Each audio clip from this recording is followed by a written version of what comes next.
Hello friends, welcome back to our channel JE multiverse. आज हम करने वाले हैं एक कैलोरीमेट्री का सवाल जो कि हीट चैप्टर से होता है। तो ये स्पेशली क्वेश्चन हमने जेई एडवांस के लिए बनाया है कि ऐसा क्वेश्चन जेई एडवांस एग्जामिनेशन में आ सकता है, इसलिए हम ये क्वेश्चन करवा रहे हैं। तो सबसे पहले मैं क्वेश्चन पढ़ लेता हूँ, उसके बाद आपको अगर क्वेश्चन सॉल्व करना है तो अपने आप कर लीजिए और मैं आंसर बता दूंगा क्वेश्चन पढ़ने के बाद। तो जिसको आंसर सही होता है, जिसका आंसर, तो वो चेक कर सकता है आगे का सॉल्यूशन कि सही किया है उसने ही। और जिसको नहीं, सॉल्यूशन नहीं, मतलब सॉल्व नहीं करना अभी और सिर्फ सॉल्यूशन देखना है, तो आगे वो वीडियो देख सकते हैं। तो सबसे पहले क्वेश्चन को पढ़ लेते हैं। क्या बोला गया है कि I set -20 degree water, sorry -20 degree centigrade is filled up to height 10 centimeter in a uniform cylindrical vessel. Water at temperature theta degree centigrade is filled in another identical vessel up to the same height 10 centimeter. Now water from second vessel is poured into the first vessel and is found that the level of upper surface falls through delta h 0.5 centimetre. यानी कि हमारे पास दो container थे ऐसे, उसमें से एक ice था एक वाटर था, और वाटर ने दोनों की हाइट 10-10 थी। ठीक है, तो अगर ऐसे बड़े कंटेनर देखेंगे तो दोनों की हाइट 20 हो जाएगी, पर जब थर्मल इक्विलिब्रियम पहुंचते हैं तो दोनों की हाइट 20 से घटकर सिर्फ 19.5 ही रह जाती है और अपर सरफेस 0.5 सेंटीमीटर गिर जाता है। ठीक है, आगे हम बात करेंगे, अभी तो सिर्फ क्वेश्चन पढ़ रहे हैं। ठीक है, when the thermal equilibrium is reached, neglecting, अभी हमको क्या क्या निग्लेक्ट करना है, thermal capacity of vessels, change in density of water due to change in temperature, ठीक है, और loss of heat due to radiation, ये सब कुछ निग्लेक्ट करना, हमको बताना क्या है, initial temperature of theta of water. और इस केस में अभी इस डेटा दिया है कि डेंसिटी ऑफ वाटर क्या है, जिसको याद नहीं है, पर जी एडवांस में शायद ये ना भी दिया हो।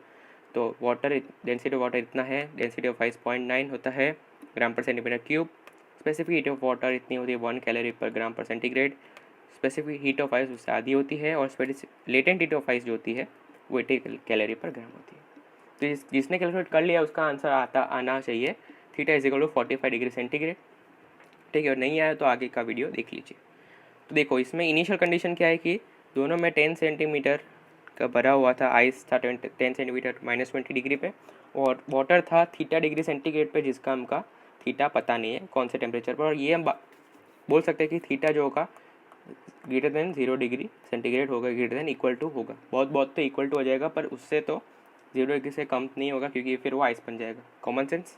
ठीक है, आगे बढ़ते हैं। तो आगे क्या बोला कि जब हमने इसके ऊपर डाल दिया वाटर, आइस के ऊपर डाल दिया, तो उसके जस्ट आफ्टर ऐसी कंडीशन हो जाएगी, जस्ट आफ्टर क्या हो जाएगा, मतलब उसी इंस्टेंट पे कैसी कंडीशन होगी कि वाटर 10 सेंटीमीटर उस आइस के ऊपर बैठा हुआ है। फिर धीरे धीरे थोड़ा टाइम बीतेगा, तब उसका जो इक्विलिब्रियम कंडीशन होगा वो कितना आ जाएगा, वो मैं इसको इरेज कर देता हूँ।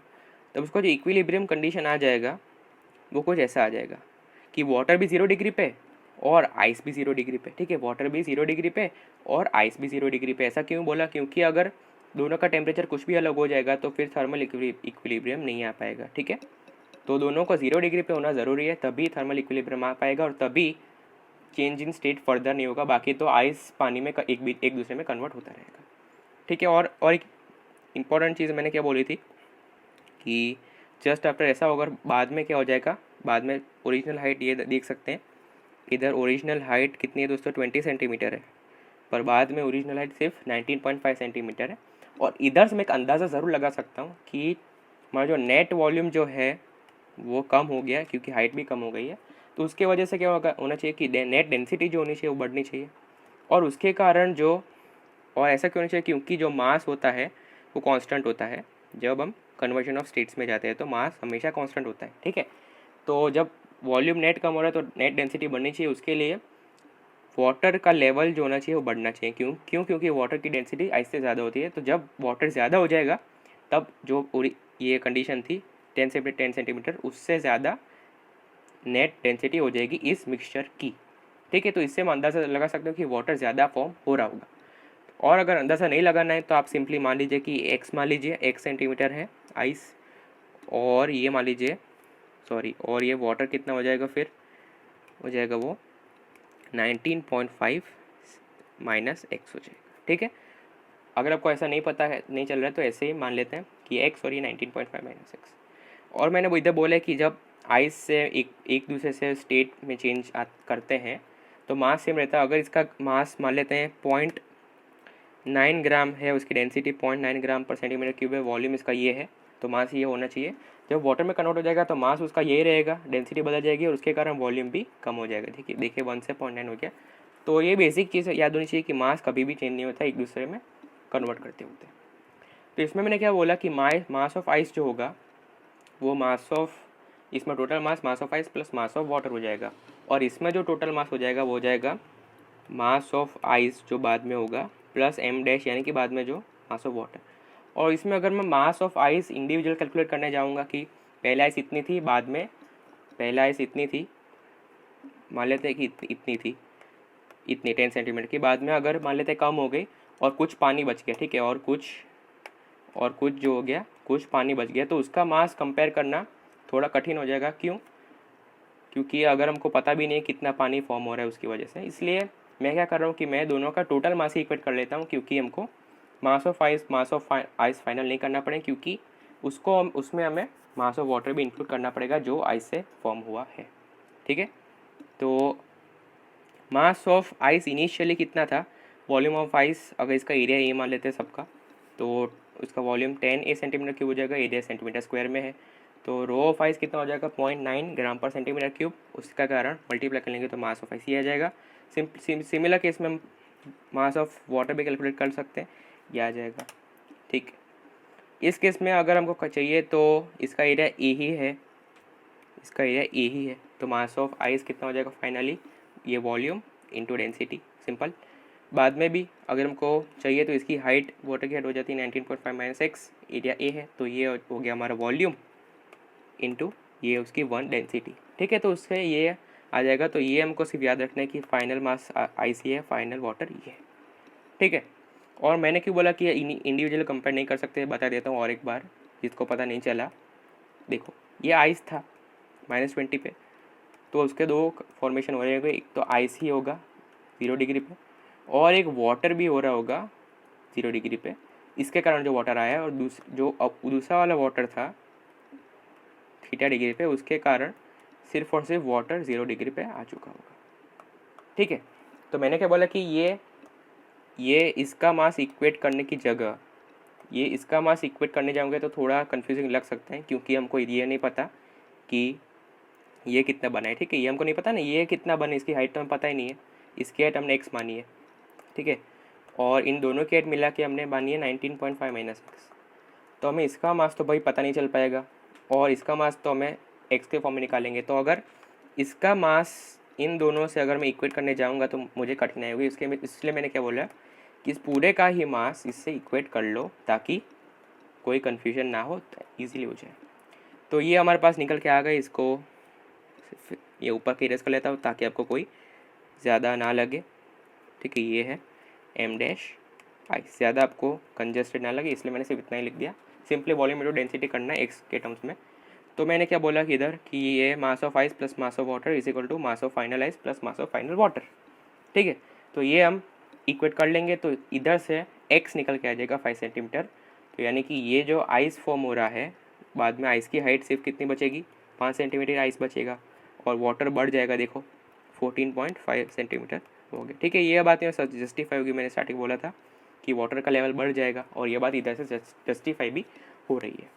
ठीक है, तो चलिए बहुत बढ़िया, अभी तक हम सही जा रहे हैं। अभी हमको सिर्फ एक ही चीज़ करनी बाकी है, वो क्या है, कैलोरीमेट्री का बेसिक लॉ, हीट गेन जो होती है वो हीट लॉस के बराबर होती है। तो चलिए हीट गेन निकालते हैं। तो हीट गेन निकालने के लिए क्या करना पड़ेगा, थोड़ा अलग से बता देता हूँ। अभी देखो, अभी हीट गेन के लिए इसमें मैंने बोला स्टार्टिंग में वैसे करना पड़ेगा कि देखो ये हमारे पास आइस थी, आइस हीट गेन करेगा और वाटर हीट लॉस करेगा। ठीक है, ये पता चल रहा होगा आपको। तो -20 पे था, अभी क्या हो जाएगा कि फाइनली अगर हमने देखा ये 10 सेंटीमीटर था। ठीक है, इनिशियली 10 सेंटीमीटर था, बाद में क्या हो गया कि बाद में ये सिर्फ 5 सेंटीमीटर आइस से बचा, पर वो 0 डिग्री पे हो गया। ठीक है, तो बाकी का आइस गया कहाँ, बाकी का आइस क्या होगा, बाकी का आइस कन्वर्ट हो गया वाटर में, बाकी का आइस वाटर में कन्वर्ट हो गया 0 डिग्री पे। ठीक है, ये ऐसी घटना हो रही है। ठीक है, तो अगर हम इसमें हीट गेन निकालना चाहेंगे थोड़ा कठिन हो जाएगा, इसलिए मैंने क्या बोला कि इसको डिवाइड कर लो 2 भाग में, कि एक जो है वो दोनों को 5-5 सेंटीमीटर ब्रेक कर ले। ठीक है, तो ये 5 सेंटीमीटर का आइस जो हो जाएगा वो सिर्फ -20 डिग्री से सिर्फ 0 डिग्री पे जाएगा, और दूसरा 5 सेंटीमीटर वाला जो आइस होगा वो क्या करेगा, वो जाएगा वाटर में, ठीक है, वो जाएगा वाटर 0 डिग्री में। तो इसलिए इस तरह हमने दो भाग में ब्रेक कर दिया सिस्टम को कि एक आइस जो हो रहा है वो आइस ही बन रहा है पर टेम्परेचर बढ़ रहा है, और एक आइस है वो आइस बन के फिर फाइनली वाटर बन रहा है 0 डिग्री पे। इससे हमारा क्या हो जाएगा, एकदम आसान हो जाएगा। तो इधर मैंने यही चीज़ बताई है कि मैंने दो भाग में ब्रेक कर लिया, सिस्टम 1 और सिस्टम 2। सिस्टम 1 आइस में आइस टू आइस हो रहा है, सिस्टम 2 जो है वो आइस टू वाटर हो रहा है। तभी सिस्टम 1 का निकाल लेते हैं। तो सिस्टम 1 इधर देख रहे हैं आप कि सिस्टम 1 क्या हो रहा है कि -20 से 0 हो रहा है, पर अभी भी वो आइस ही है। उसमें जो हीट गेन जो होती है वो कितना हो जाएगा, हीट गेन चाहिए तो हो जाएगा ms डेल्टा टी, ठीक है। तो और उसका मास कैसे निकालेंगे, इसका हाइट 5 थी, एरिया अभी भी ए है, तो वॉल्यूम 5 हो जाएगा और पॉज की डेंसिटी 0.9 है, ठीक है। तो वो हो जाए 5 into 0.9 into density of specific heat capacity of ice है 0.5, जो कि आप देख सकते हैं इधर। और टेम्परेचर चेंज हो जाएगा 0 में से, मतलब 20 डिग्री चेंज हो रहा है टेम्परेचर। इससे हमारी जो पहले सिस्टम का जो हीट गेन है जो आइस टू आइस जा रहा है, वो उसका हीट गेन कितना है 45 ए कैलोरी। ए मतलब एरिया। अभी हीट मतलब अभी निकालते हैं कि हीट, और दूसरा सिस्टम है उसका हीट टू कितना हो रहा है। तो दूसरा सिस्टम क्या हो रहा है, उसके दो हमको प्रोसेस करने पड़ेंगे। एक तो सबसे पहले एक क्या करेगा, एक आइस से आइस जाएगा और वापस आइस से वाटर में कन्वर्ट हो जाएगा, ठीक है। बेसिक आपको पता होना चाहिए कि पहले आइस डायरेक्टली वाटर में कन्वर्ट नहीं होता, पहले आइस 0 डिग्री पे आता है, फिर आइस 0 डिग्री से वाटर 0 डिग्री पे आता है। बेसिक कैलोरीमेट्री का लॉ है, ठीक है। तो इसमें हीट गेन सेम ही होगी 45 कैलोरी ms डेल्टा टी, तो यहाँ पे डायरेक्ट लिखते हैं। दूसरा जो स्टेट चेंज जो होगा उसमें लेटेंट हीट ऑफ फ्यूजन काम आएगी, यानी कि MLF, और वो होती 80 होती है। और मास तो आइस से वाटर जाएगा तो मास तो सेम ही रहेगा, इसलिए हो जाएगा 4.5 A, ठीक है। मास तो हमने ऊपर निकाला ना अभी 5 इंटू 0.9, तो मास उसका 4.5 इंटू 80। तो इधर से हीट गेन इन सिस्टम 2 जो है वो आ रही है 405 A कैलोरी, ठीक है। अच्छा, अभी इसमें टोटल हीट कितनी हो जाएगी, दोनों को प्लस कर लो, 450 A कैलोरी आ गई। तो इधर से ऐसे हमने दोनों भाग में सिस्टम ब्रेक कर दिया, इसलिए हमको आसानी पड़ गई कि हीट गेन कितना हुआ। बाकी अगर हम पूरा, इधर मैंने दिखा है कि पूरा अगर हम पूरा 10 सेंटीमीटर और 5 सेंटीमीटर के करते हैं तो बहुत कठिनाई पड़ती, ठीक है, क्योंकि थोड़ा आइस पानी बन रहा है, थोड़ा आइस ही बन रहा है, इसलिए ये कठिनाई आ सकती है। तो इसमें हीट गेन तो निकाल ली 450 कैलोरी। जो हीट लॉस्ट होगी वो केवल वाटर से ही लॉस्ट होगी, क्योंकि वो थीटा से 0 आ रहा है, ठीक है। पहले उसका थीटा कुछ 0 से बड़ा था और वो वापस 0 डिग्री ही बन रहा है, ठीक। तो हीट लॉस तो इसका ही होगा क्योंकि आइस तो हीट गेन कर रहा है, ठीक है। तो हीट लॉस इसमें एक ही तरह की होगी, तो वो कितनी होगी, MW mass of water into specific heat of water into delta T. तो ये हो गया 10A इंटू 1 इसका मास हो जाएगा, क्योंकि इसकी वॉल्यूम 10 ही हो जाएगी, डेंसिटी A है, डेंसिटी 1 है, और SW है 1, डेल्टा टी हो जाएगा थीटा माइनस 0 डिग्री 10। और तो हीट लॉस कितनी हो जाएगी, 10A थीटा कैलोरी हो जाएगी, ठीक।